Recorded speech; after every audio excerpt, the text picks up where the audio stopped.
It's just rebooting the Surface. Actually, I mean, we'll talk about the show, but you can tell the history, the roots of Surface, because I couldn't get it because go on the wireless network, and it did the old thing, going into the network, in the desktop, disable the card, enable it again, boom, it worked. So that's its Windows heritage showing through there.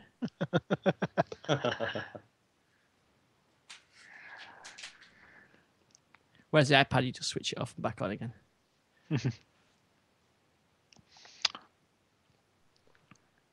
I've actually got a Wi-Fi network my iPad will not connect to.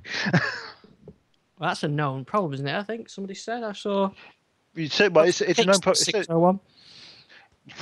Broken in 601, I think.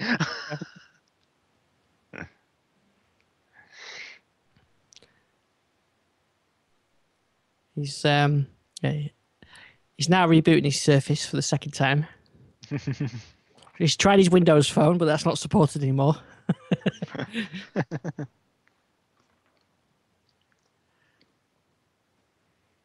It's gone next door to borrow an iPad. And he's got to log in through Windows Live Messenger. Yeah, that's it. We're going to switch. Let's all switch over to use Windows Live Messenger from now on. I forget this. Hello. Hey, there we go. Hey! Sorry. How many Very times do you have to reboot unprofessional, your Surface? I spent Monday tearing our study apart and reorganising it and putting everything back, and I realised I hadn't actually plugged the USB plug on my headphones back in. So you're just sitting there talking to us, and we weren't responding as well. Yeah, slight technical hitch. We're giving you some grief then about going next door to get an iPad. I No, he only has to borrow his kids' ones. I should have just answered on the Surface and been done with it. Right, so we've got Jose here. Right, so I think the recorder's going. We've got the chat room on. I've sent the link out. We're all ready. So, Jason, Gary, welcome back. Hi, Ian. Hi, Ian. And we've got an old friend returning to the show, Jose Ortiz. How are you doing? Hey guys, doing good. How about yourselves? Yeah, it's good to hear from you. We were just saying as we were coming online. Then it's been a while since we spoke. Yeah, been a while. I've been listening to the TDL show here and there though, and last week I made it to the chat room, which I think is what led me to come on here this week. But so we've got plenty to talk about tonight. We've got some Surface news. I've got Surface financial news.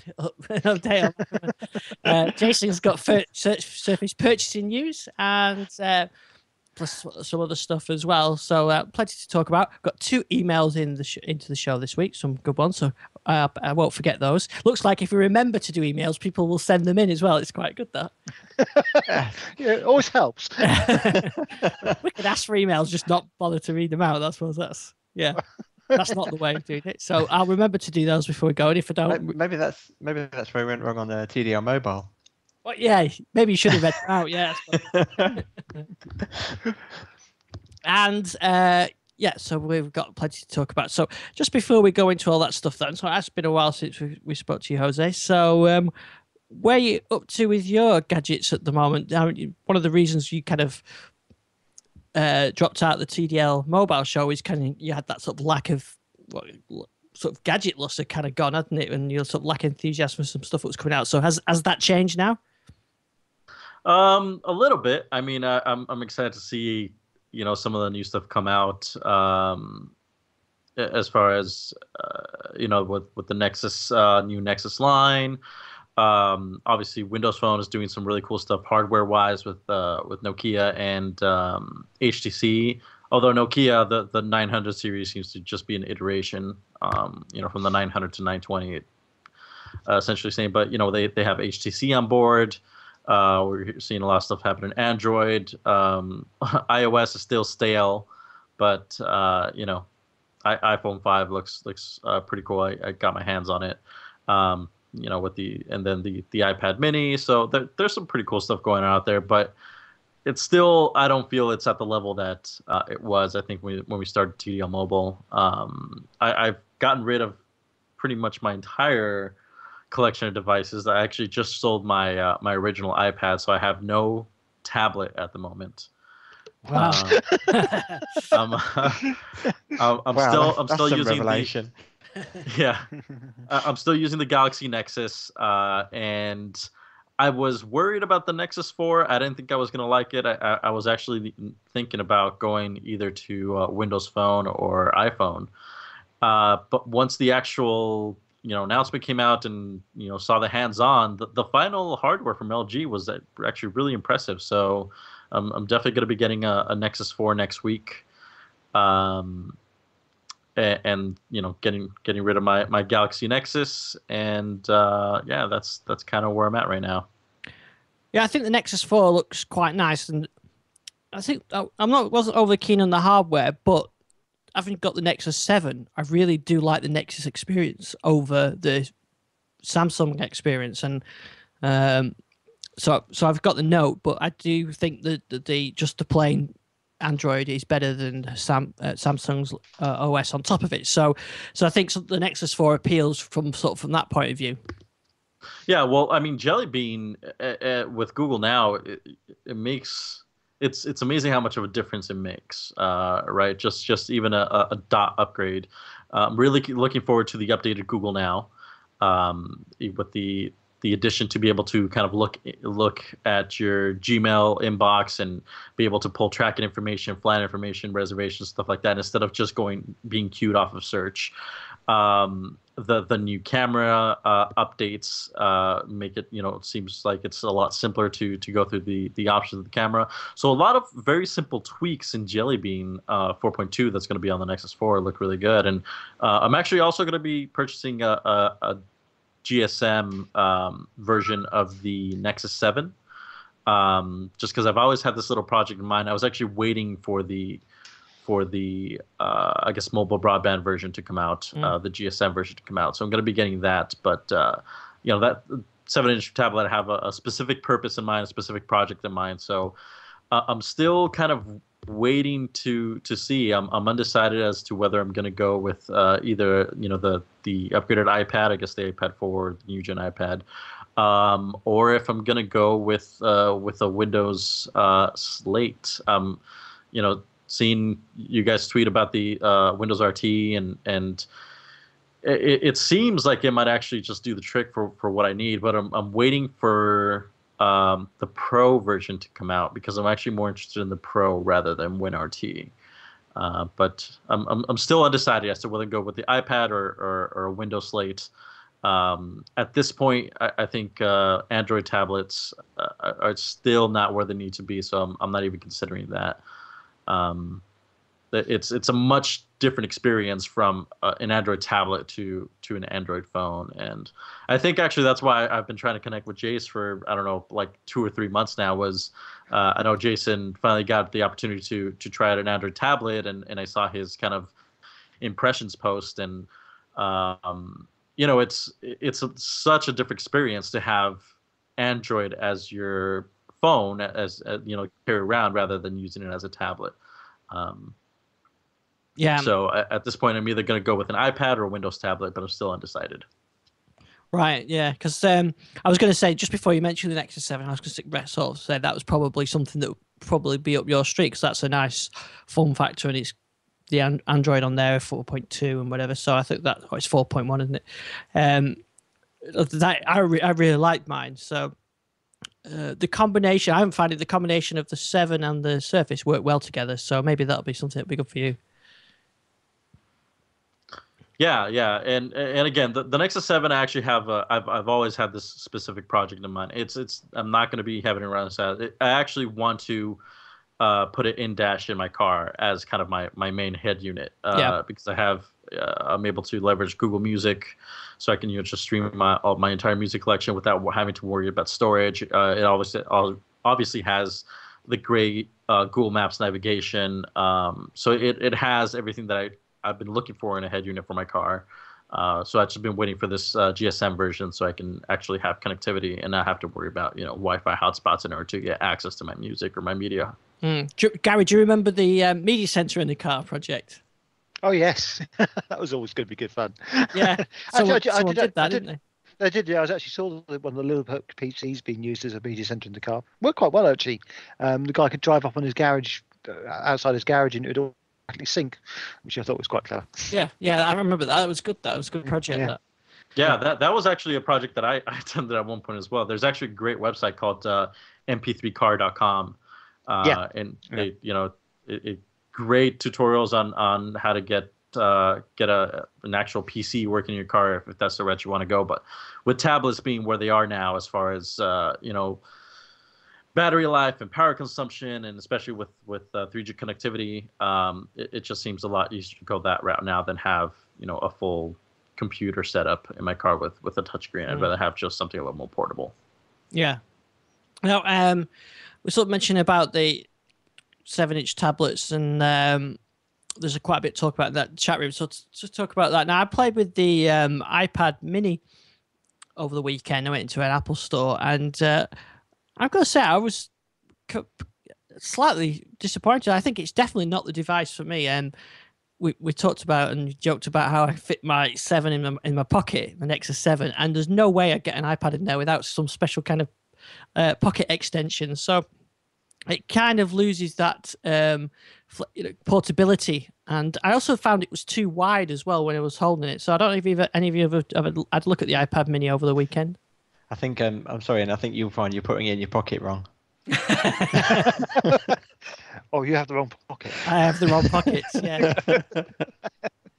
Yeah, I mean, it makes it difficult for one-handed use as far as I guess it's gonna sound funny. I guess it depends how you hold it, right? Because the bezel is really thin. So I when I first grabbed it, I did feel a need to kind of grab it by its back and kind of stretch my hand out. And in that sense, I agree. It felt very wide, but the kind of gesture touch rejection on the edges of the screen, it works really great.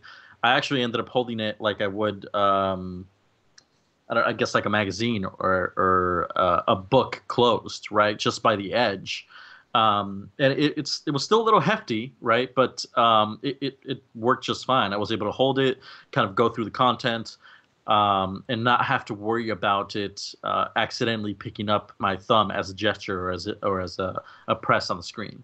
So I didn't think it was that bad. I mean, I'm not considering the iPad Mini only because it's kind of for my needs. I really don't have a need for that size iPad. Like I said, I'm already getting the Nexus 7 for a specific use case. But I will say, I mean, I haven't been using my iPad for, I don't know, at least 2 months, and I can't say that I've missed it.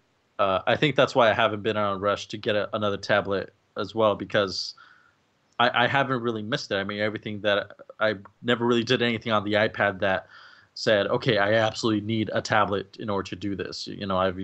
I've had my desktop computer, my laptop, or my phone on me at all times to get anything done. So I do like my the 7 for that sort of portability, and as I mentioned on the show last week, I think it was, all the week before, it's great for me able to remote desktop and things. And we're talking about a 7-inch Surface in the chat room, and I'm not really sure whether Surface would work on the 7-inch size, because I've been playing with Surface now for over a week. It's great when you're in the Windows UI, the Metro UI, but if you have to go back to the desktop, which you sometimes have to do on Surface, I can imagine the 7-inch being really too difficult to navigate. Yeah, I've got a Fujitsu micro tablet, I suppose you'd call it, which is about that size. So I've been quite impressed by that. But you are quite right. If I'm trying to run that on that size of screen, it's just virtually impossible to get into the desktop. Yeah, it's almost like maybe the next generation of Windows RT that has no desktop would be the one for that. Talk about that. Have you seen the rumours today about Xbox Surface?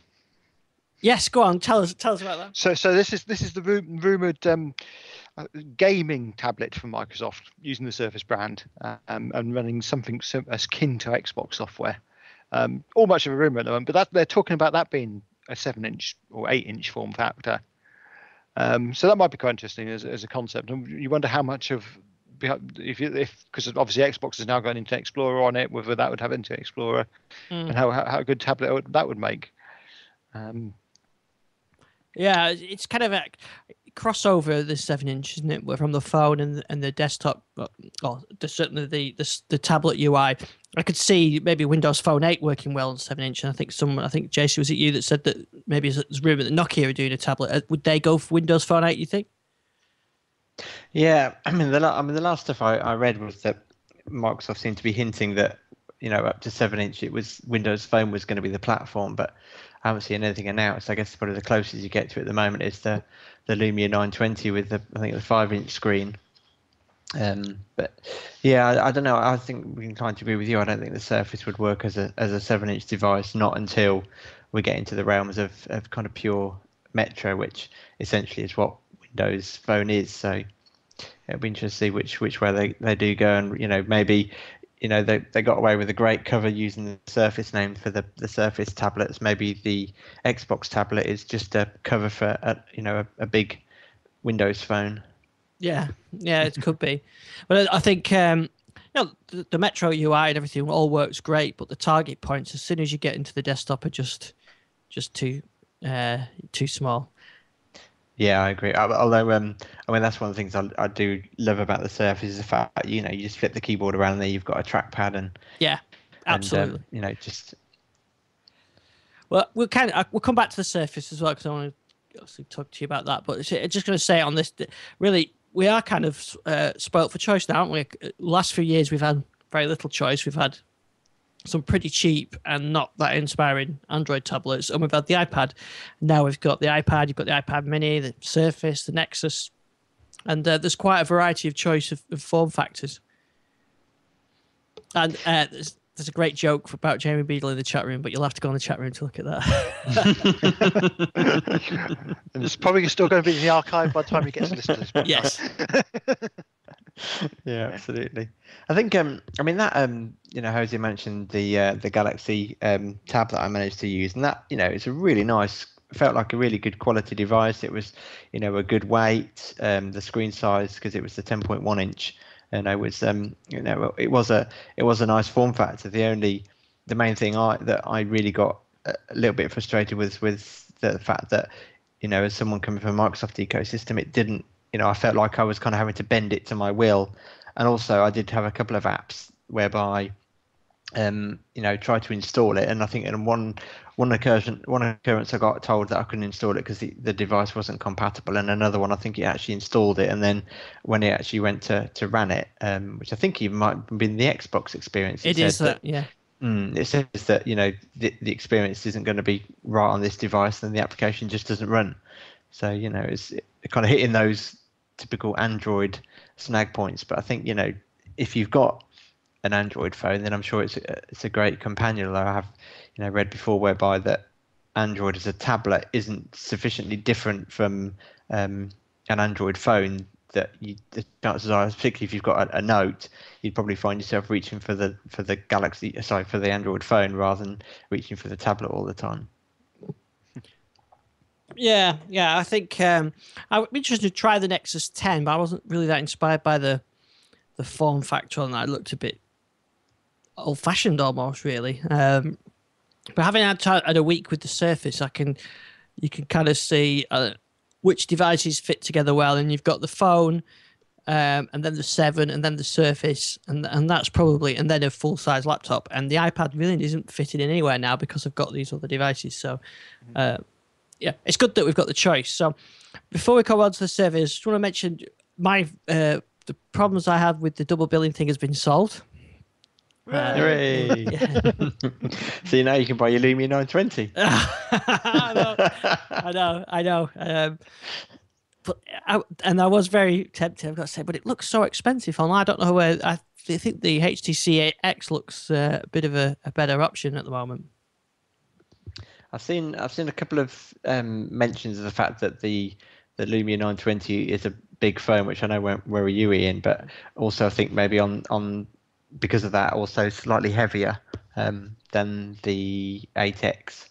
So I think from what I'm seeing, the 8X seems to be the best all-rounder. I know the 8X, is kind of the audiophile phone in terms of the Beats audio and the amplifiers, and then the 920 is really kind kind of the camera phone, if you like. That's they're kind of each got their own USP. But from what I've seen, because at the end of the day, the HTC 8X isn't going to take bad pictures. It seems to be coming out as the best all-rounder. But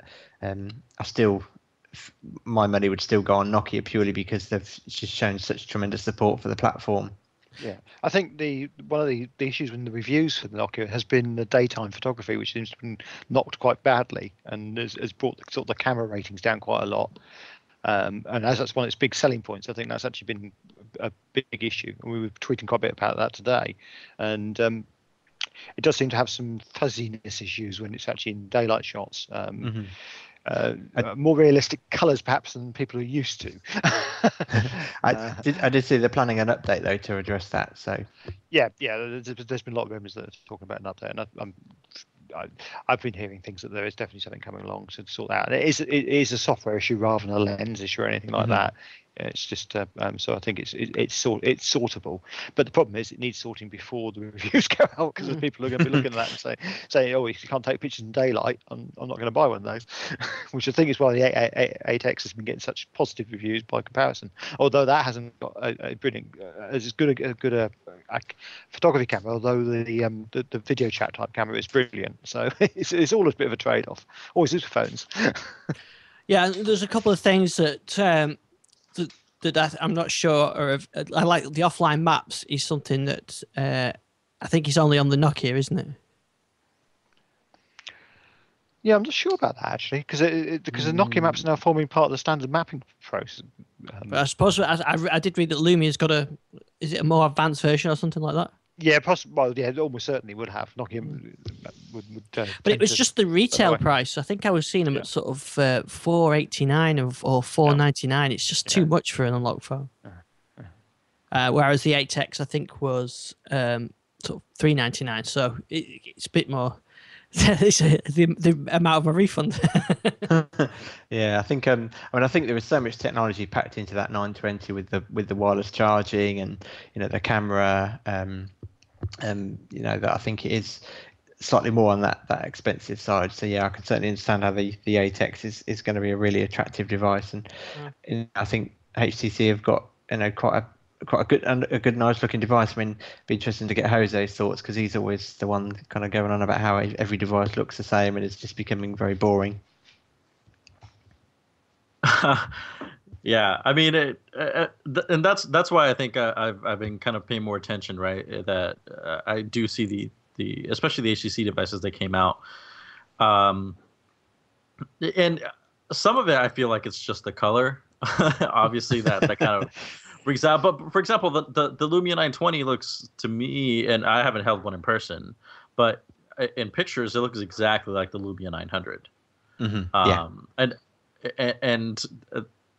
that's the part that kind of bummed me out, right? It's like, okay, they couldn't have done something like when they introduced the Lumia 900 to begin with, something very different. And in that sense, the HTC devices, even though they have these bright colors, it's kind of like, okay, it felt almost like they're following in suit with Nokia. Even though the colors are actually a little more muted, and obviously there's the whole story that they're drawn, the inspiration is drawn off of the Windows tiles and those colors. But I don't know. I mean, I do like seeing some differentiation in hardware. So hopefully, they take that cue, but hopefully this also doesn't just become the new thing where like they just introduce these kind of crazy bright loud colors. It worked once, but I don't know how long it's going to work for. So it's interesting, the things like the Active as well, because that's a sort of slim device, but not in multiple colors. It's just that one silver color, the Samsung. Which I think that's a sort of a Galaxy 3 type model, isn't it? It's almost exactly the same shell. I do wonder. I mean, I know the 920 has returned to the curved glass that the 800 had, and I do wonder whether or not with the 920, they are following the same design and trend, and I wonder if that's a bit about brand recognition, that they spent all this money building up the Lumia style branding and getting their phones recognized, that they kind of want people just to instantly recognize that it's a Lumia. I don't know. I'm sort of real. We'll talk about that. I mean, my sister had a 800, and she looked at the 900 and said it's ugly. It hasn't got the rounded glass on it, which is very subtle, but style was very much an important bit in that choice initially. So I just wonder how much more sales I'll get because the 920 is actually rounded rather than the squared off glass on it. Yeah, but the thing is, there could be very subtle hardware changes, right? And I know it's been said before. Well, okay, how much can you do with the phone, and the whole rounded rectangle problem. But I don't know. I think back to what Nokia was doing, let's say before smartphones, right? I remember the Nokia 8801, beautiful phone. The kind of brushed aluminum. Extremely expensive, but still beautiful. Functionally, it was just a dumb phone, but design-wise, it was great. Or even Motorola, and some of the stuff was gimmicky, but I remember I think it was called the Aura or the Aria, where it was kind of this circle that kind of flipped out in a circular motion. Or the Nokia Communicator, where it had the keyboard flip out sideways like wings. There seemed to be so much innovation back then, and now because everybody seems to just be stuck on the idea of a touchscreen, it seems like that's all they can do, right? It's just kind of put the screen on the front and that's all you got. But I don't know. I feel like there has to be something doable, even if it's something subtle that can kind of reintroduce that innovation, that kind of fresh take on hardware design again. How about a Surface phone with the magnetic keyboard on? I'm sorry, one more time? What about a Surface phone, a Microsoft Surface phone with the magnetic keyboard attached to it? That'd be cool. I mean, I think on one episode of TDL Mobile, we talked about the idea of having a touchscreen phone with exactly that, almost like a case or an attachment that turned it into a QWERTY device for where you're working, and then at night, when you don't need the QWERTY device for typing, you just take it out of that attachment. So, I mean, that'd be cool. I wouldn't mind having that. I think I'd absolutely love a Surface style pad phone. I think that'd be quite cool with a Surface phone plugging into a Surface tablet. That'd be quite nice, I think. I still want the flexible screens pulling out of the scroll so I can have it as any size I like. Yeah. And that's not crazy because I actually saw a demo of something like that many years ago from a British manufacturer. Oh yeah. I mean, they've been doing kind of proof of concept stuff with flexible screens, flexible OLED for a while now. But yeah, I don't know how close we are to actually having that. Out for consumers. I think the main issue with that tends to be the operating systems. They don't do well with multi-size screens. Yeah. Yeah, that's true. Just having a quick look on HTC. So the 8X is 130 grams, the 920 is 185 grams, and that compares to the 900 at 160 grams and the 800 at 142 grams. There's quite a bit of weight to that, isn't there? What's the iPhone 5? Got that to hand, as you quoted me. Let me look at that while you chat. Does your browser go onto apple.com, Chase? I think my family safety filters might block it. I have to try and keep my kids off the site somehow.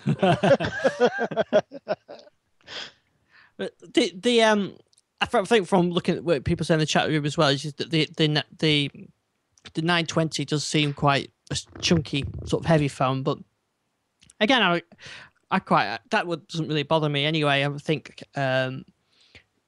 just the good screen size and that good browser and stuff and the apps and everything else. I think it's all the combination of stuff together, isn't it? That is what's going to need to work for you for you to be able to go with that platform. And that's one thing that worries me slightly about Windows Phone is I've seen a lot of people saying the podcast apps are all pretty poor or there isn't really a good one. And that's something I do use all the time on my Note, and also the mapping ones. I've seen some people saying the Lumia the Lumia maps are good, but on the 8X are not quite as good. So it makes me a little bit nervous, but I think I do like the look of Windows Phone 8. I think it just has I haven't used Surface for a while. I think it's just a more modern looking, fresher UI, I think, than certainly than on the iOS, and even more than perhaps so than Android. Yeah, of course, sorry, I was just going to say that something like the podcast app, you could just write your own. Yes. I think you've got the skills here. If not, I'll write it for you.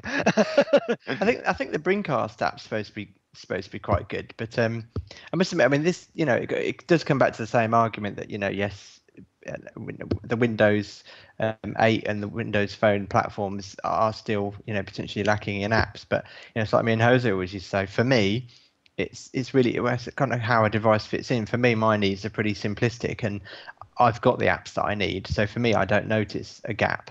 And podcasting, I've always just used the Zoom software to download them and then synchronize wirelessly overnight. So, it certainly shows that it's, purely personal on what is and isn't missing. And, I'm not denying that certainly there is stuff missing, but I think, there are options there. Yes, there might be, some limitations, but, I really like everything that they've really had to show with Windows Phone 8. I think it is, whether or not it closes the gap completely, I can't say, because, as I say, my needs are pretty simple. But as someone that spent the last week getting woken up by their kids going, "Daddy, can I play with your phone?" I really want Kids Corner. Yeah. And I mean, here's the thing with Windows Phone. I watched the live stream, and I was actually pretty disappointed myself, because there was all this hoopla about from Windows Phone enthusiasts how Windows Phone 8 was it, right? This is the one that was going to catch it up, put it on par with iOS and Android, and this is it. And I didn't see anything really new. I mean, Kids Corner, I don't really care about that. I know that there were a lot of improvements in the back end, that it updated the Windows kernel down at the core, which leads to a lot of improvements in terms of speed and operation and whatnot. But in terms of actual functionality, I didn't see anything compelling, right? And I think that's the biggest hurdle that Windows Phone and Surface, for that matter, Windows RT, is going to have to overcome, right? And that is, and I know you're saying that for you, Jace, it meets your needs, but there is it seems to be a lack of an ecosystem, a lack of apps and developer support there. I was blown away that there weren't any major announcements during the Windows Phone 8 presentation about what apps were going to be available. Major developers, whether it's going to be something like Instagram or Yelp or Netflix, and I know some of these are already on there, but even so, something to kind of take advantage of whatever new capabilities that Windows Phone 8 is going to offer. And I think there's still a pretty large gap, and if Microsoft is able to overcome that and get on par with Android and iOS, and in fact Android still gets that criticism, right? Even for Android, there's still times where it's kind of like, okay, well, there's an app, but it's not kind of to the full potential as the iOS one is, and that's with Android still having a pretty large collection of apps out there. So if they can overcome that, if they can get on par with apps and they can get developers on board, I think that's going to be the biggest hurdle to be able to get them to, okay, now we can consider it on par. Because as far as basic functionality that an OS offers, yes, it's there. Obviously, it has an email client, it can send text messaging, it has contact management and whatnot. But ultimately, it's the expandability that apps offer now that really, I feel, make the operating system, as well as obviously a good user experience and a fluid experience on the core OS itself. But they need that developer backing. They need that ecosystem. But I think what they've done is sort of taken the platform up to a level where it's then at par or above almost the others, and apps developers can then go on top of that. Yeah, well, having said that, the APIs are still limited compared to some of the stuff you can do on iOS and Android. There's still things they've got in the walled garden which you'd like to be able to do. Sometimes, but they've protected to keep the consumer experience there. But it is much better. When Windows Phone 8 is definitely a huge step forward from a developer point of view. So much more you can do with it, and the fact that you're sharing almost the same code base as you are with the store apps in Windows makes a huge difference in Windows 8. So I think we will see more apps being developed. I mean, the problem, and I've said this many times on the show, is the app gold rush is over. Developers are less inclined to believe the hype when it comes to apps, that you're going to make thousands of pounds or millions of pounds when you do it. I mean, it's really only those apps in the top 100 which actually make any money at all. I know people who've invested thousands and thousands of pounds in apps, and they're pretty good apps, but they're making maybe $100 even on iOS. So I suspect we're actually going to see less apps developed generally anyway. I think I mean, I would definitely agree with Jose. I was at the Windows Phone event and the Windows 8 event. I was looking forward to some big app announcements. I know Windows Phone announced the Pandora app, but for me that was the big lacking element of the announcements, that there wasn't these big apps. But I think it also needs to be taken hand in hand with the previous Windows Phone announcement. You know, there was some big announcements in terms of the platform, background GPS, and also the way that apps, similar to the way that contracts work on Windows 8, that apps can really share. So one of my frustrations, as an example for Windows Phone, is I can use the Nokia Maps app to find an address, but when I click on Navigate to, it uses the Nokia Maps navigation. You know, I want it to be able to send me to the Nokia Drive app, and that is something that is going to be possible with Windows Phone 8. So I think the improvements are there, and I think you can't ignore the gaming engines that are coming, because that should help bring those games out at the same time. But I think gaming is actually going to be improved. It's probably going to be one of the best platforms for gaming. It's going to be a lot easier to port a lot of the major games across to it. I do have to pick up on one point from Jose, though. He says that Windows Phone hasn't got anything that other platforms haven't got.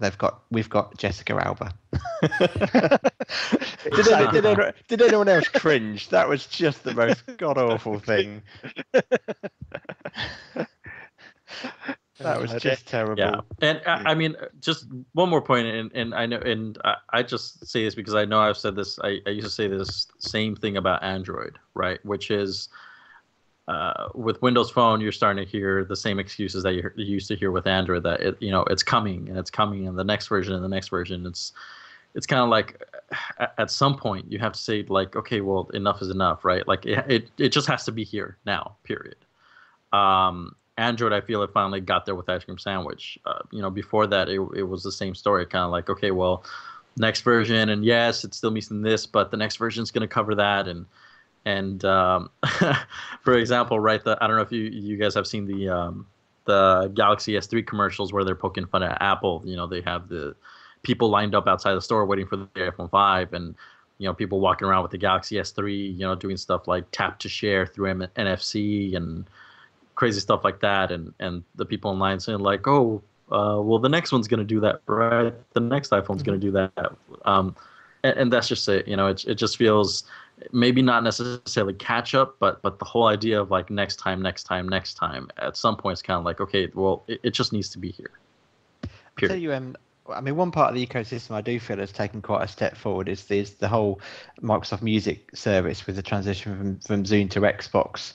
I know Paul Thurrott was saying that the Xbox Music Match service is going to be a free service. So once it's matched the song, you don't have to have the Xbox Music Pass subscription. If it's matched a song in your collection and you look up that song on the phone, it knows that you own it, and you'll be able to stream it and play it. So I think that's one interesting element in terms of making that a free offering, and also the Smart Glass application. I was as I mentioned before we started recording, I took our study apart and rebuilt everything and moved the PCs around and stuff. And I was just in the study using the Smart Glass app to keep changing music and selecting music playing on the Xbox in the living room. And it was great not to have to keep walking through to the living room to change music, and just completely controlling that experience from a remote location. And I know Apple's got their AirPlay. I'm not trying to say that they've invented anything new, but for me, that whole experience kind of came alive in a way that I've never had before in the Windows environment. Yeah, and see that is cool, right? That is one of the things that has excited me about seeing. I mean, really, I feel like it started with the Zune interface, right? With Metro. I mean, I remember we even talked about it, I think, on TDL Mobile, or I don't know if it was on your show, Ian.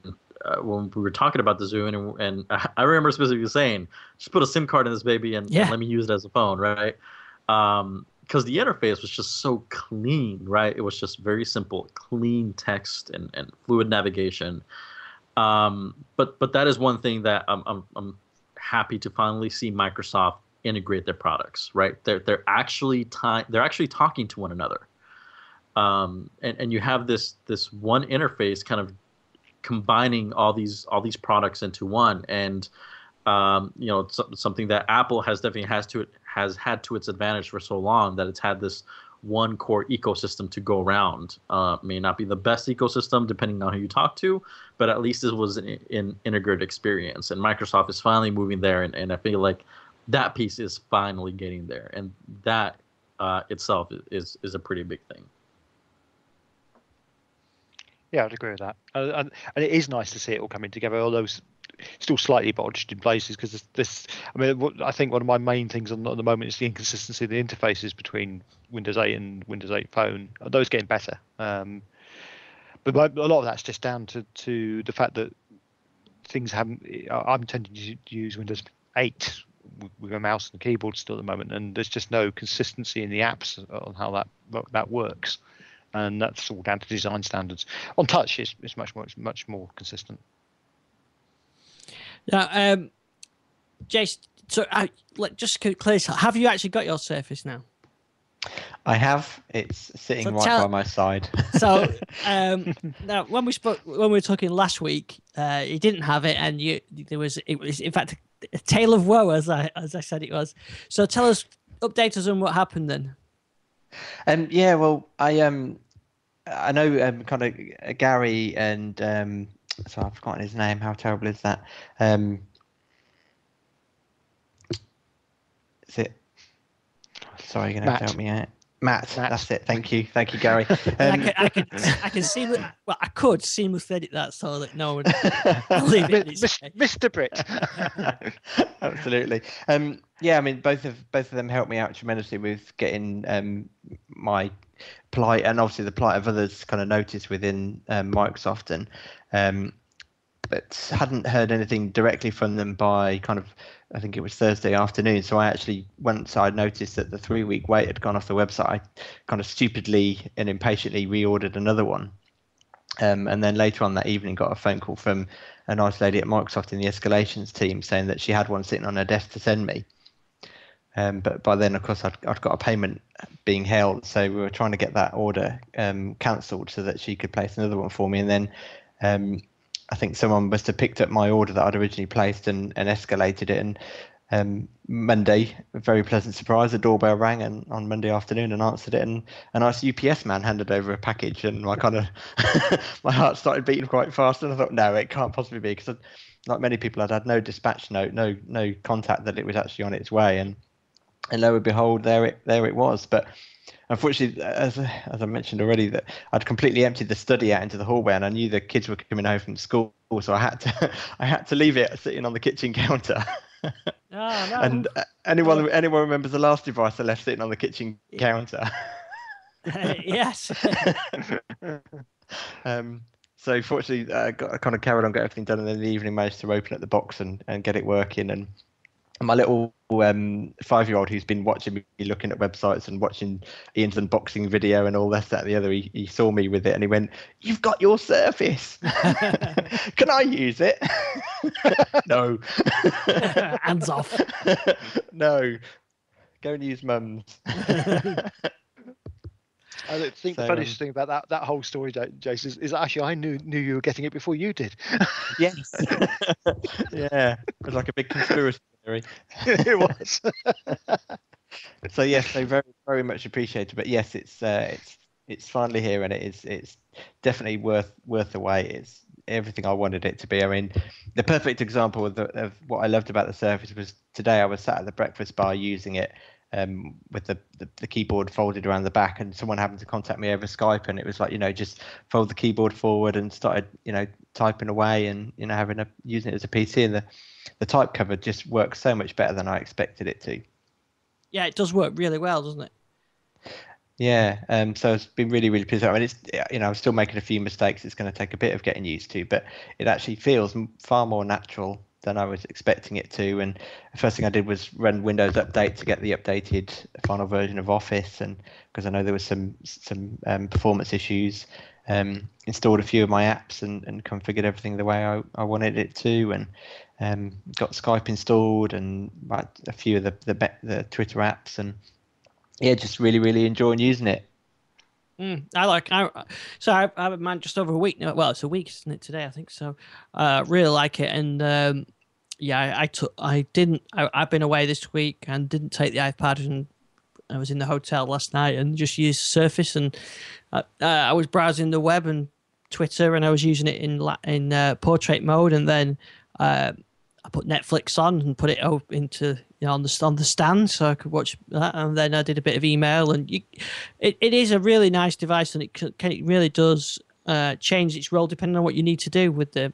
And so I really like it, and the battery life's been good and everything. So I was just saying before we started, there are one or two niggly things that you found, like every now and again the network card doesn't identify the wireless network properly, and you've got to disable and enable it. I think it's twice it's happened anyway, but it kind of shows that that's exactly what I have with Windows 8 as well occasionally. So it shows it is Windows that it's running there. But it's great, isn't it? So I noticed I've just gone on the store now, and the old 32 gig editions are out of stock, and you can't order them at all. Yeah, that seems to be worldwide as well. Yeah, so it's not like 3 weeks or whatever. It's grayed out. You can't even click on the order buttons for them. Yeah. Well, they're to fulfill Jason's orders. So.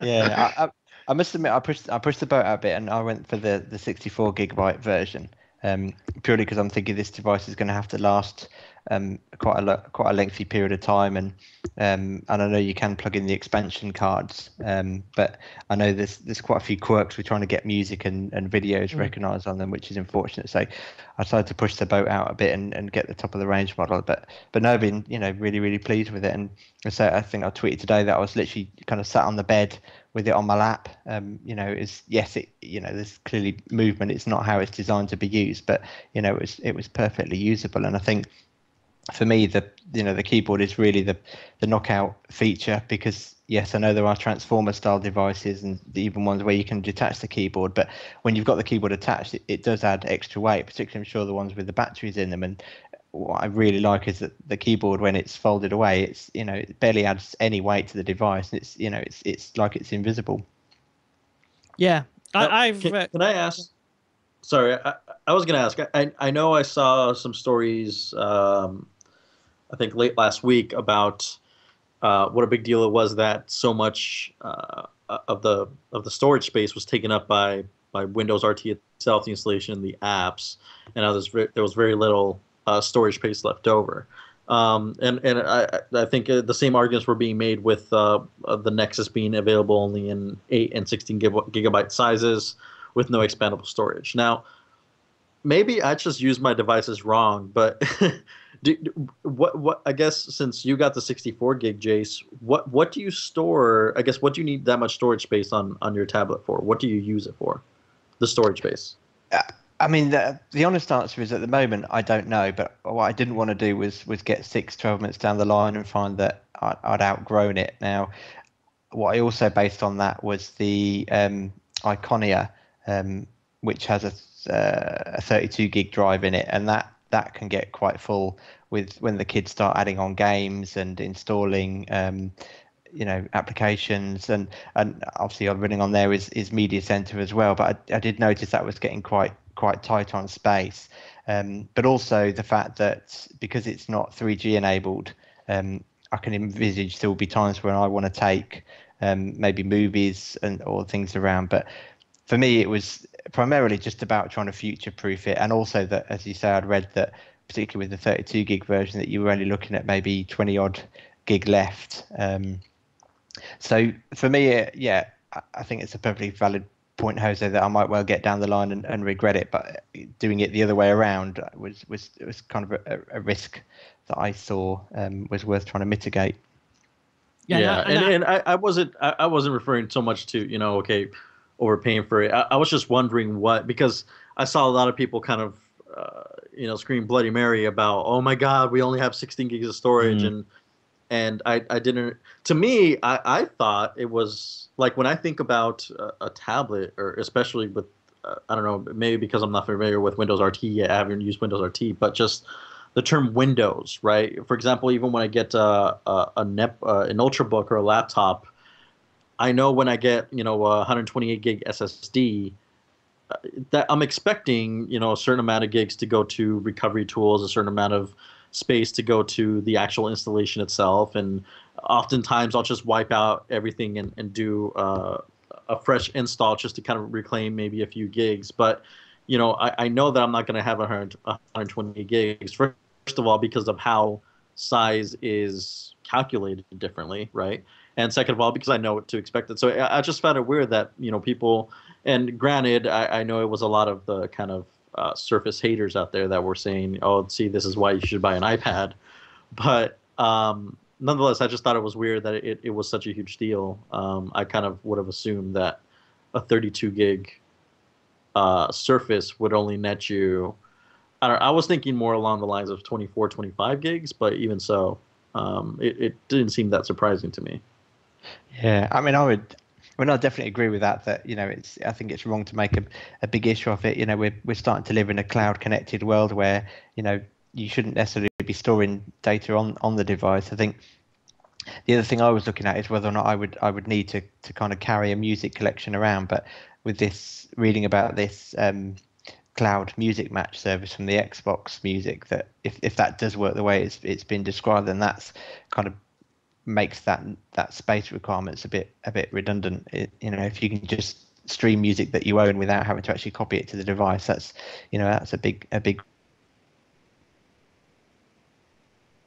bit. But as I say, you kind of regretting it the other way around was a risk I didn't want to take. Because I got the 32 gig, but I put a 32 gig SD card in as well. So, because one of the things I found with my original iPad that I had the 16 gig one, 60 gig was always fine. I had a bit of music on there, but then when I went to travel, I went on a business trip or CS or whatever, I wanted to put a load of video on there to watch on the plane. You soon filled it up. But with the Surface, because you can use the SD card, so I don't think that was much of an issue. So, be interesting. Now, the Surface, does the Surface have a USB port? Does it read like if you have so you can have let's say 32 gig USB flash drive that you carry around with you? Yep, and it's got a micro SD card. And I think maybe that's the difference with me, right? That the original iPad I had was a 32 gig, and I don't think I ever went past like, I don't know, 4 gigs, 5 gigs of storage use, and all of that was really just whatever apps I had downloaded.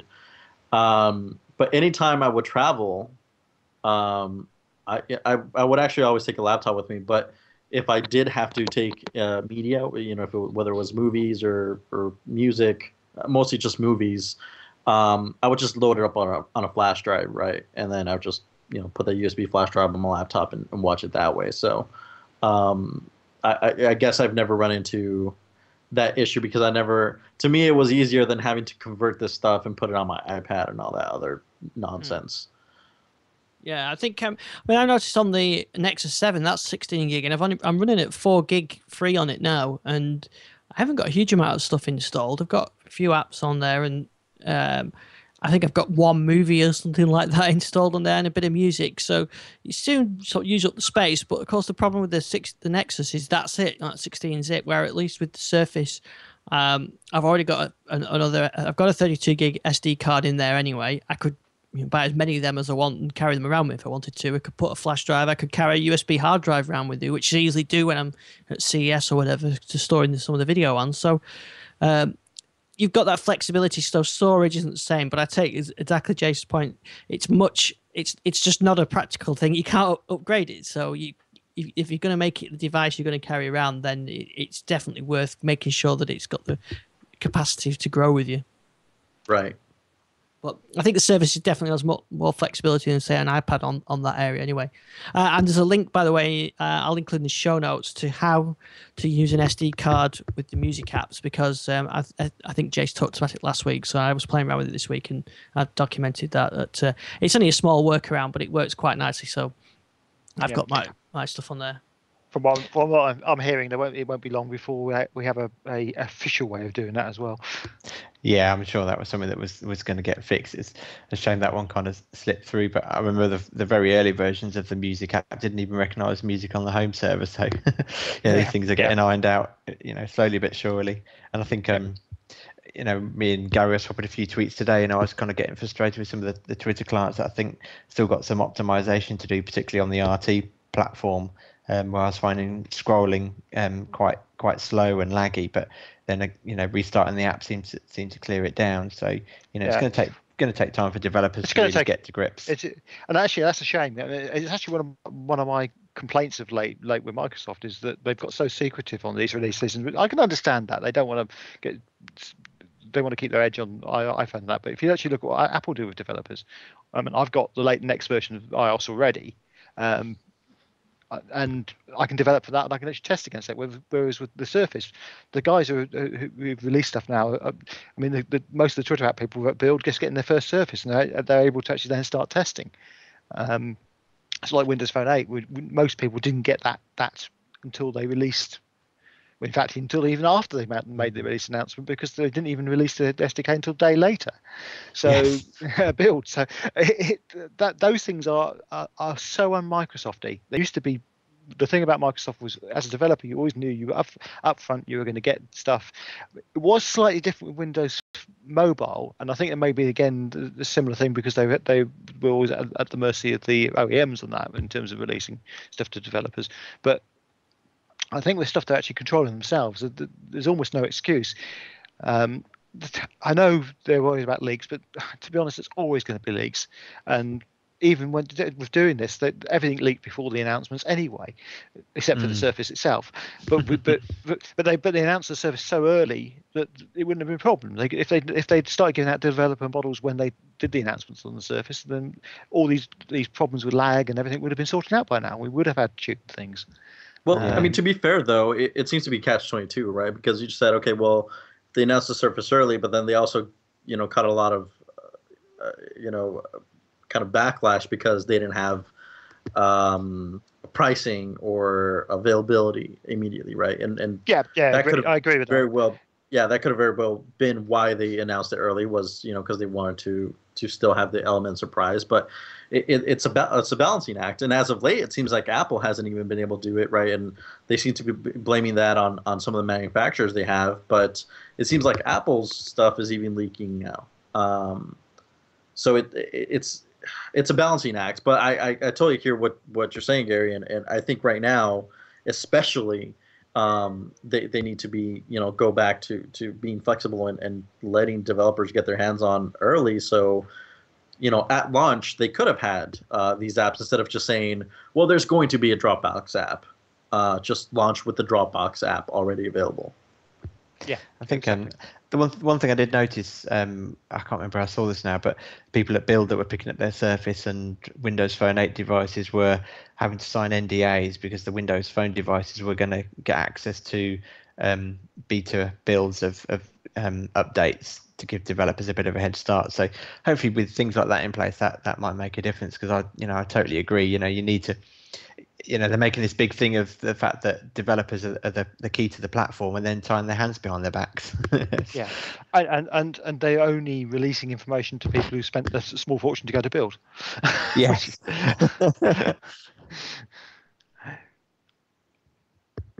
But I think, what I so far I've been really pleased with the Surface, and it's got its rough points that need sorting out, but the potential's there, and it's nice to see the future of Windows. You can definitely see the direction. Maybe the next version will still have a desktop, but the one after that probably won't. And we know at some point everything will be on this the new way, and it's nice to be able to have that. And even some of the built-in apps, I like the People app. I didn't like that at first. I never really used it, but then once you get into it, actually, when we talk about Twitter clients, it's actually a very good Twitter client, and I like the way it integrates Facebook in as well. It just short of a button to do a new post, which seems a bit strange. I'm sure that was there in some of the earlier builds. I'm sure that's something that's disappeared. But yeah, I'd agree. I mean, the People app is a nice little Twitter client, and I mean almost to the same point that Windows Phone is. I quite often just use the inbuilt Twitter functionality. But the only complaint I've got at the moment is when I look at some people that I've also got linked to their Skype account. Their Twitter feed shows as coming from their Skype username. So Right. if I look at your profile, Ian, I can see that it says your Twitter your Skype handle as opposed to your Twitter one, Right. which kind of threw me to start with. I thought you changed your Twitter handle. Yeah. So hopefully that's a bug that can be quickly fixed. Yeah, I mean, there's some things I'd like a bit more flexibility in the People app for, particularly on images. I mean, I've got people who've got I've got sort of personal images of and public images of. I'd like to have some control of that. I'm not going into any detail on that. You can make your own conclusions. No, that's not quite as bad as it sounds. That's not quite as bad as that sounded, actually. But anyway, I'm sure that's going to be the title of this show. Yeah. But there's certainly certain people's images which are showing on the People app are coming from their Messenger feed, Messenger accounts, or the Skype account. Whereas I'd like to have it the picture I've chosen already for them coming up. So I think that a bit more flexibility there. But yeah, it's a really good app in lots of ways. I mean, particularly the Facebook feed. That's way better than most Facebook apps I've seen. Yeah. And I got a question from Trainer in the chat room. It says, Ian, if you could have one device, iPad or Surface, which one would you pick? And I'm going to say at the moment, I probably err on the side of the Surface because it's new and because of its potential. If you had to pick one and you had to freeze the operating system, say, okay, this is it, this is how it's going to be, then I think the iPad wins out because it's a complete system and everything there and all the apps are there and the Sky app and everything else that you can think of is there. Surface, they're not there, but I've got a feeling that they're going to be there, and over time, I think this is going to be a better platform. Not for everybody, but but for me. Yeah. I mean, I've seen all your tweets and that, and I certainly see where a lot of people, the Surface is a really good tool. I think for me, because I still have to take a development environment everywhere I go, I think I'm with Jose. I think the Surface Pro is probably the one I really want to go for. Yeah, I think you're right. I mean, like today I've been working down at our Basildon office, so obviously I've got my work stuff. So I've got my work laptop, which is a big hunking thing, but although I don't use it for the stuff I would use the Surface for, but that is due to be replaced in the new year, and I'm seriously tempted of maybe not replacing that with another big laptop, replacing it with a Surface Pro and a keyboard and a mouse. And use it sort of as a desktop in the office, and then it's still the Surface when I'm out and about. I'm not sure whether I'll do that or whether I'll just go for a laptop that runs Visual Studio. Not sure yet, but I can see for your point. Then you need a Pro device because you've got your development tools and everything else. And I think if some people need the Pro, and if the Pro Surface is the same form factor and weight and feel and as this, then it's definitely going to be a really good device. Well, the Pro is supposed to be slightly thicker. I think it's going to be 14 millimeters. Is it? I think that's right. Yeah, a little under 14 millimeters. Yeah, so it's going to be. Yeah, it's going to be a little heavier. It's going to be a little bigger. Actually, did you guys happen to catch the post that Chippy made on Ultrabook News today? Like leaked. It's rumored pricing, but. Pricing nonetheless, which if this pricing ends up being the final pricing, that's amazing. I mean, it's extremely competitive with, I was expecting above $1,000 for the Pro, but this rumored pricing puts it under that. I think it was 800 something dollars, wasn't it? Yeah, it's 809 euros, I think, at checkout. 679 before tax. So that's a good price. I mean, I'm looking at laptops, Windows 8 laptops, sort of between 400 and something to run Visual Studio or whatever, between 400 and 800 quid. The other option I was considering was the Sony Vaio Duo, the 11-inch. Yeah. just because I've had great experience with Sony laptops before, and I really like the form factor. And it is going to be just a little thicker than the Surface, but it seems to have everything that I'm looking for. Right, it's going to have a 1080p screen, and it looks great. But the way that I configured it, which granted was with a Core i7 chip, 8 gigs of RAM, so it's fully loaded, but still it was above $1,400. Yeah, it's quite pricey for what it is. Yeah, although it is lovely. I've managed to actually play with one of those, and it is absolutely lovely. But yeah, well, I'm gonna go to next week. I'm gonna go to the Microsoft store as well as the Sony store, so I'm gonna be able to, obviously they're not going to have a Surface Pro there for me to check out, but at least I'll finally get my hands on a Surface and check it out, compare it to the Duo, and I think that's going to push me to go one way or the other. But at this point, if the pricing is going to be under $1,000, if you're telling me that the price difference between the Vio Duo and a Surface Pro is going to be what is that, like $600, I'm going to go with the Surface Pro. That's a huge no-brainer. Yeah. Yeah, huge difference. And it is the device that will kind of, you get the form factor of the RT Surface with the usability of having proper Windows effectively on it, so you can get your existing software on there. Right. And actually, I remember.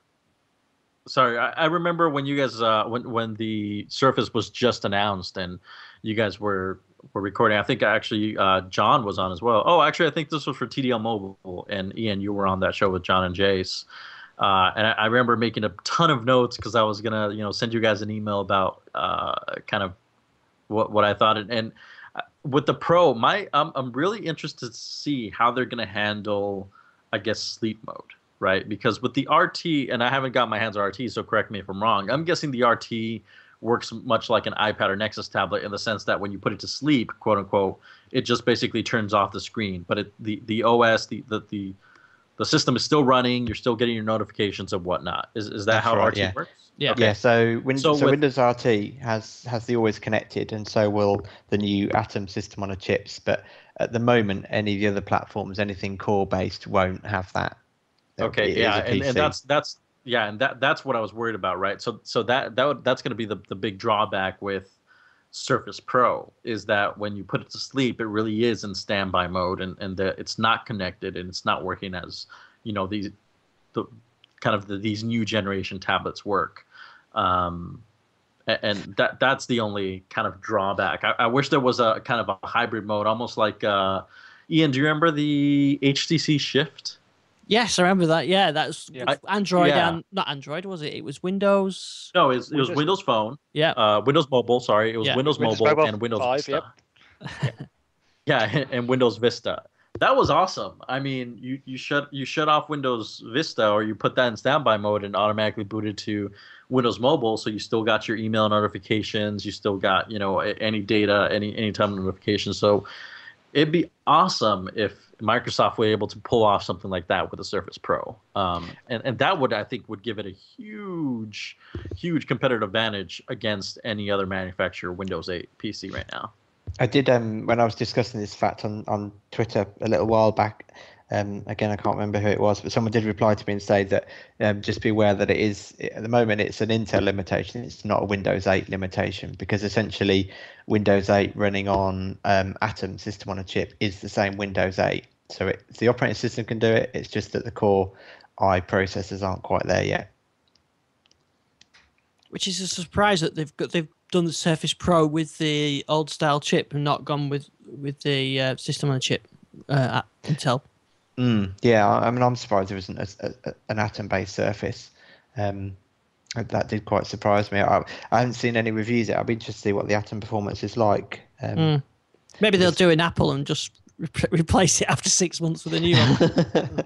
Yeah, possibly. Because I know there was speculation that the reason why the Surface Pro wasn't coming out for 90 days is that it was waiting on some new hardware platforms. So there could still be something announced yet. Now, here's a good point. John in the chat room says, why would you want updates when the screen is turned off? I mean, that's a really good question. Well, it is. Well, I mean, we don't do good questions. Your tablets now? I mean, think about it. Right? I think when I had my iPad, I had it on, and when I heard the ding, it was either, I could hear like an eBay register for the eBay app that I knew, I had a bid on my item or something like that. I had an email come in. I mean, you want those notifications to come through, so that way you don't have to have the system on 24/7 or the screen on, draining your battery, but you still get the benefit of knowing that there's some type of activity going on that you need to interact with. Yeah, a certain example would be Skype, wouldn't it? You want to be able to receive the Skype call. If it's an Intel, traditional Intel laptop, if you put it to sleep, you're not going to get that call. Whereas on your on the Surface, the RT Surface, you should be able to get that inbound call. And like I said, with my Nexus, I hear it dinging when I get my emails in and so on. So yeah. I mean, think about it as an extension of your phone, right? I mean, if your phone didn't receive notifications when the screen was off, when you had it quote unquote sleeping, that wouldn't be a very good use of the phone, right? Yeah, I think I mean that was the problem I had with the Iconia tablet, that it was a great way to experience a touch screen tablet with Windows 8, but I know I just reach for my phone because that draws my attention. That's the thing that dings when I get a text message or when I get a Twitter alert, and that's kind of was my one reservation with the Surface, that would I just keep reaching for my phone and the Surface would just sit there. Hello. Oops, we lost Jason. His batteries ran out on his Surface.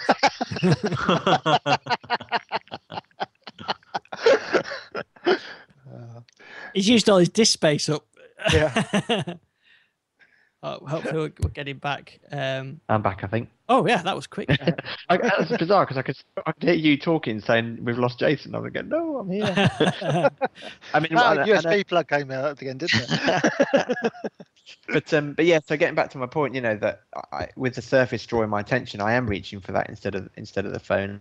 I think it's important to notice that Microsoft made quite a few posts about how their push notifications on Windows 8 pretty much uses zero battery.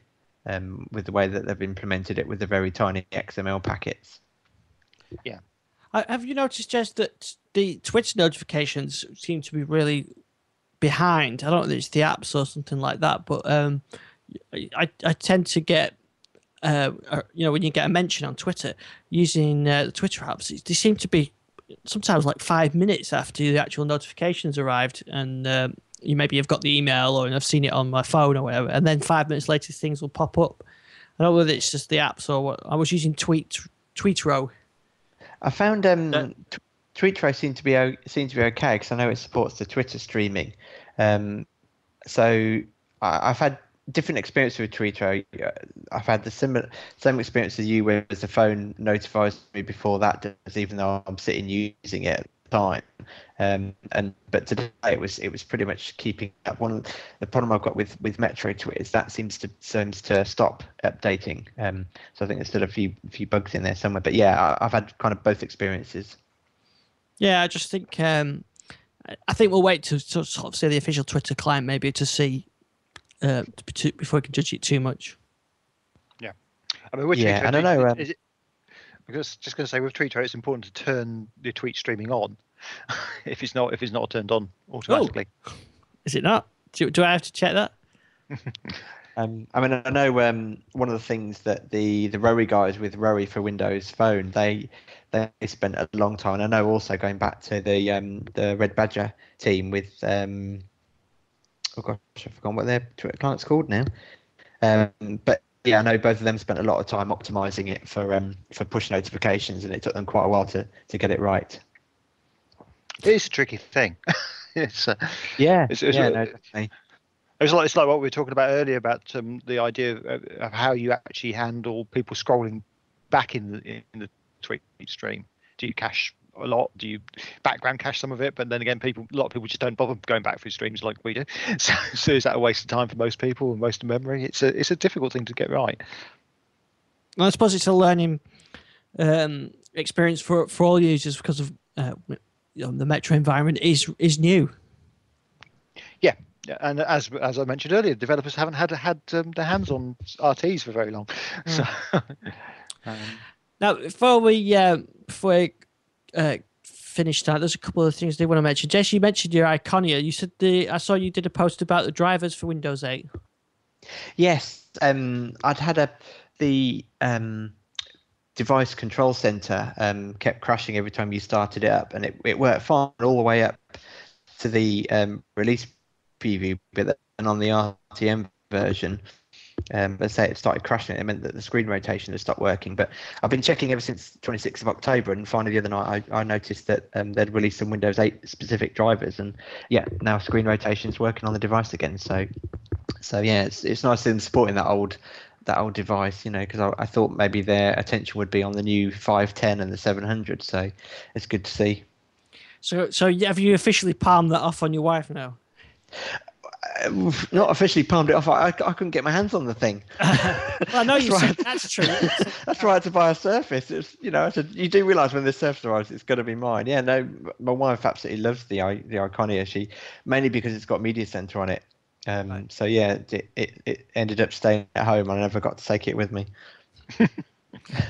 Talking of Media Center, you see that Seaton's Echo Extender is now available for pre-order on Newegg at $179. I've not got a UK price, although I think they will be available in the UK at some point. Gary, what do you think? 179 quid for it? Or $179, I should say. What's that? £120, something like that for an extender? Any good? Well, it depends if it does what you want it to do, and I think for some people it's going to be a very good value for money, and especially the effort Seaton are putting into it. I know you could say you could buy an Xbox for that, so that's one of those trade-offs. But if it's what you want, I think let's face it, you're not going to get one from anybody else. Absolutely, yeah. And I think we know I always get the same comments when I say use the Xbox, is that some people don't want an extender, an Xbox 360 as an extender. They don't want that big device. So, you know what's really awesome about the Echo? That it's powered by USB. Yeah, that is awesome. I mean, that's just crazy. I mean, I have USB ports on my TV, so when I get mine, I'm just gonna plug it in. I think Missing Remote did that test already on a Panasonic Vera, and it worked just fine. So instead of plugging it into an outlet, I'm just gonna take a little USB cord, plug it into the TV itself, and there you go. That's why it's a shame in some respects it hasn't got the built-in Wi-Fi, because it would mean you could run it with effectively sort of two cables, HDMI and a USB cable, but now you've got to have a network as well. Yeah, but I've tried extenders over Wi-Fi. Hell, I've tried an HTPC over Wi-Fi, and I've never found the performance reliable enough to where I would want to run TV or Wi-Fi. Yeah. And that just may be, my home specifically, because there's so much wireless stuff around that interferes with the signal. But as of now, maybe with the AC spec with 802.11 AC. But as far as my personal testing has gone, I've tried it with all the bands, A, B, G, N. I've tried it on 5 gigahertz as well as 2.4 gigahertz bands, and I've never found it reliable enough to. So even if it did have Wi-Fi, I think I would still be running a direct connection. Yeah. And if you really want to run Wi-Fi, there's so many Wi-Fi to Ethernet connectors you can get, and some of those are USB powered as well, so you could pretty much power those off your TV as well. So, as long as your TV's got more than one USB port, which fortunately mine has. But I mean, I just love the form factor of the Echo is great. It's tiny. It's going to tuck out of the way. It's really, really good, and just the software's going to be brilliant on it. So, I don't know, it's pretty much standard extender, but just the little bit of in-user interface around that is really good. So, and the fact it supports all the standards as well, which is great. Yeah, I think I'm actually pretty excited just to. I've never used extenders precisely for that reason, because the options out there weren't great, so I can't wait to pick one up and test it out. I was just really bummed out that the Q is likely not going to become a reality. I think the Q was the big product that they had announced, and it looked. I saw it at CES. It looked really good, and I really got to put the blame at Microsoft for that. In fact, which links us on to the next story almost, because Derek Flicker just sent me a link to a post on the Windows Embedded blog talking about building a DVR with Windows Embedded, and I thought, oh, this looks great.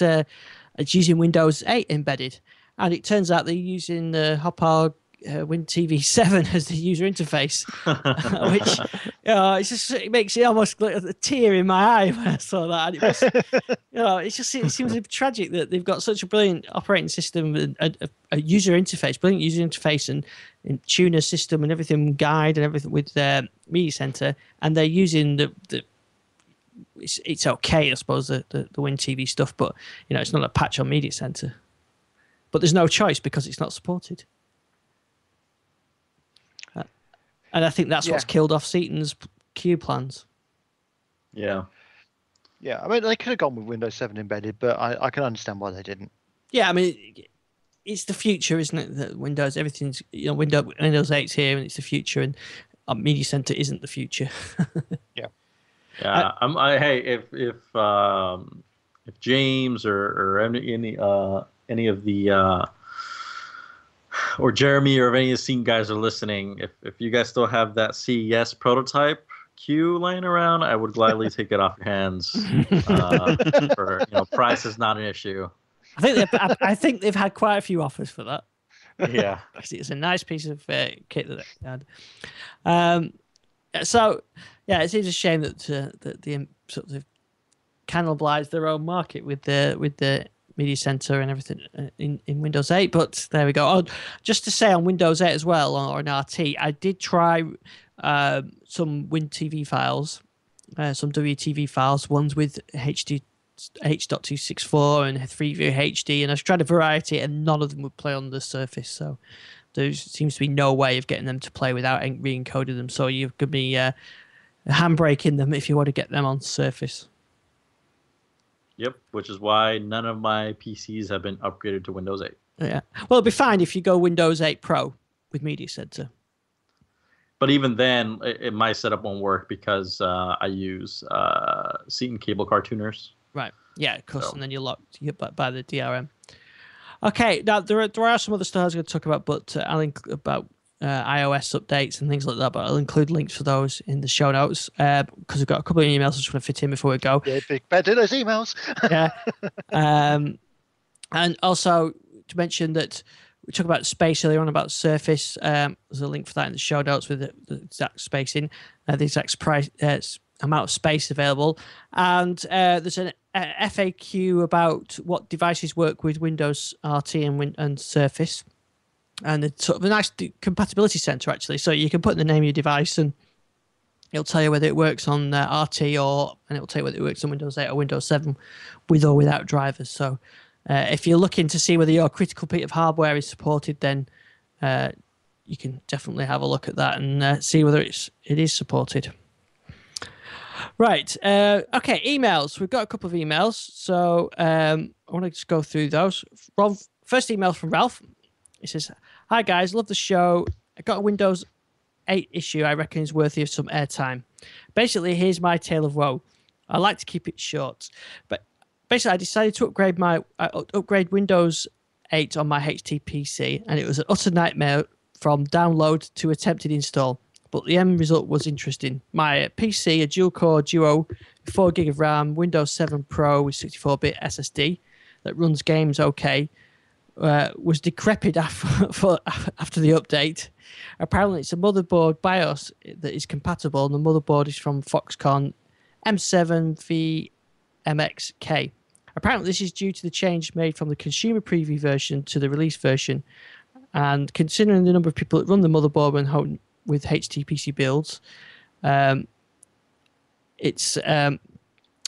it cost me 50 quid in phone charges to confirm from Microsoft that I'd been sold a lemon. Here's his words. And the upgrade tool confirmed my system was compatible.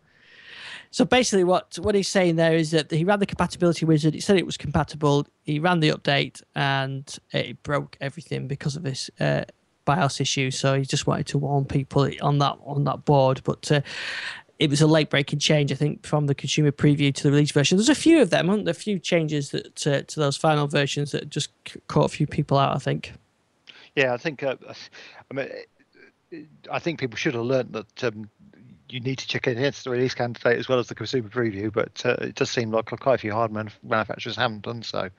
While we're on the subject of upgrading, I've put a post up on my old blog just because it's easier for me to update continuously on convenience.computing.com about upgrading Windows 8 and the various issues you can have doing so. There's it's a really useful error message because basically what happens is you get a certain percentage through the Windows 8 upgrade and it just comes up and says Windows installation has failed. Oh. Okay. And it goes back to Windows 7, and there's a lot of possible reasons for that. It might be if you're a developer, you might have the old version of IIS installed. That can cause it to go wrong. Certain software from certain OEMs can make it go wrong. Things like Asus has got a mile long list on their site of some of their tools which can cause it not to update. The one which I've discovered, and I haven't seen anybody else post about this, but it basically, if you've got an old Windows installation on there, the debris left over from it, that can cause it to fail as well. So there's all sorts of workarounds for those sort of things on convenience.computing.com. All right, if you send me the link, I'll stick that in the show notes. Yeah, I was going to put a blog post up to link to it anyway at some point. But, I'm having some problems posting to the blog at the moment since I've gone to Windows 8, so I'll talk to you about that offline at some point. We've got one more email from Richard Speed, and he says, "Hi all. I've taken the plunge and upgraded to Windows 8. I have to confess that I'm rather enjoying the Metro interface after initial misgivings, which resulted in a brief Mac flirtation to avoid Metro. I'm also about to upgrade my first-gen Windows Phone 7 to either a Nokia 920 or a HTC 8X, which leads to my two questions. The Zoom client software goes away with Windows Phone 8. I'm okay with syncing music and videos manually, which is my preference anyway, but how are podcast subscriptions handled?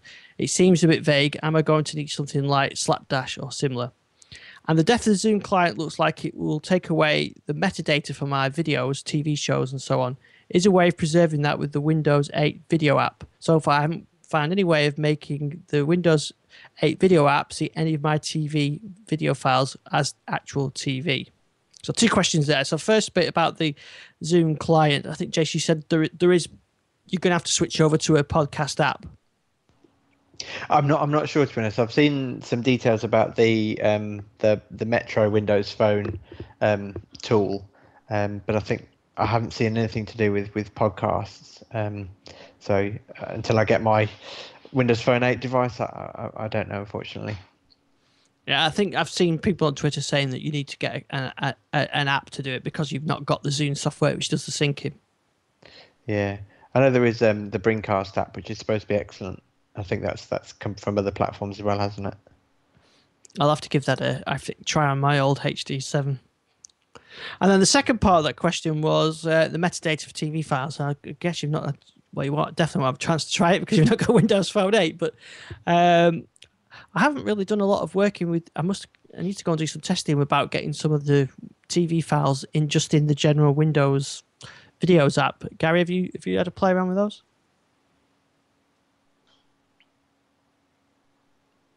Where's Gary gone? That'll be a no then.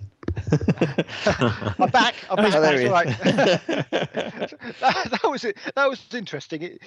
I just got a little message up on the screen saying Skype has problems. It went away again. Here I am back.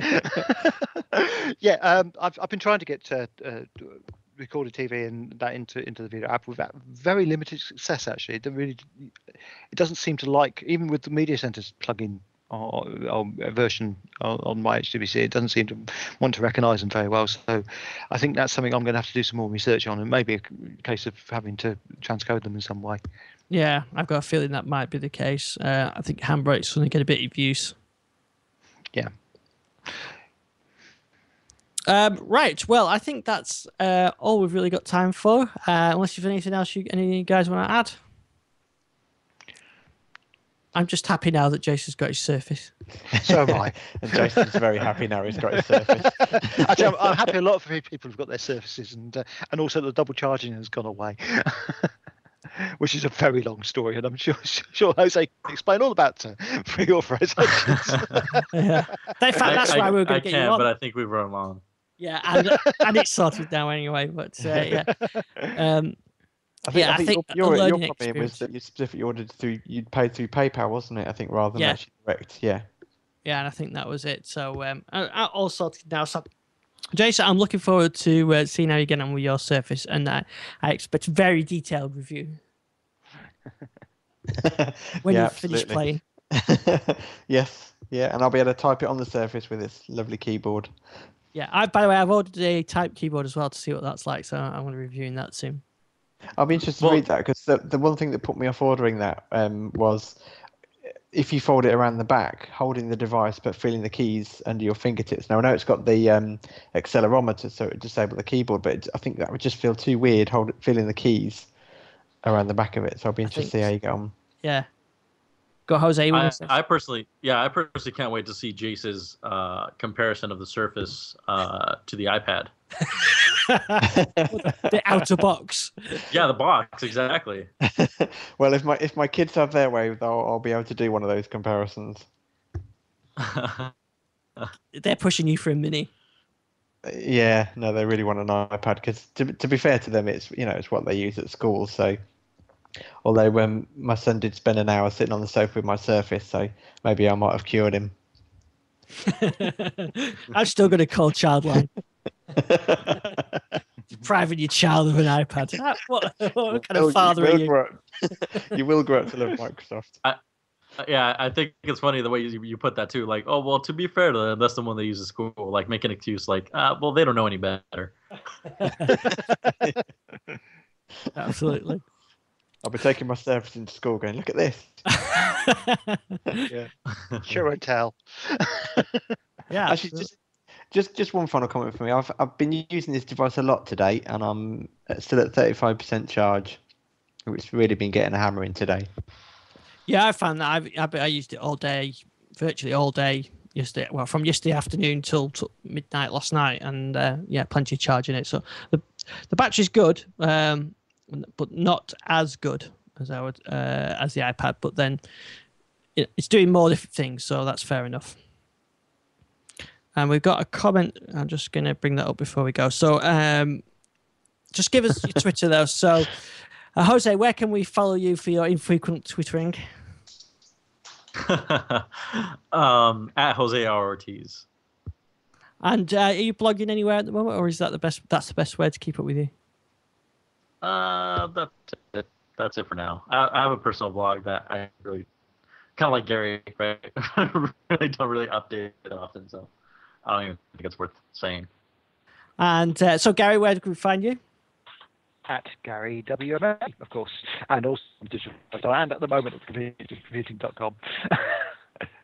And Jace, where are you? I'm at Database Jace. Excellent stuff. And Paul Dean has sent me a message on Twitter, and he says Video Redo will repackage WTV H.264 into MP4 without re-encode and works well on the Surface. So I think I'm going to have to give that a try. Which was that, sorry? Video Redo. Oh, yes. So I gave that a try and report back. Well, thanks everybody for joining us tonight. Thanks everybody in the chat room. Jose, it was great to catch up with you again. Join us anytime. You know where we are. 8 o'clock normally, UK time on Tuesday evenings. And thanks to everybody in the chat room.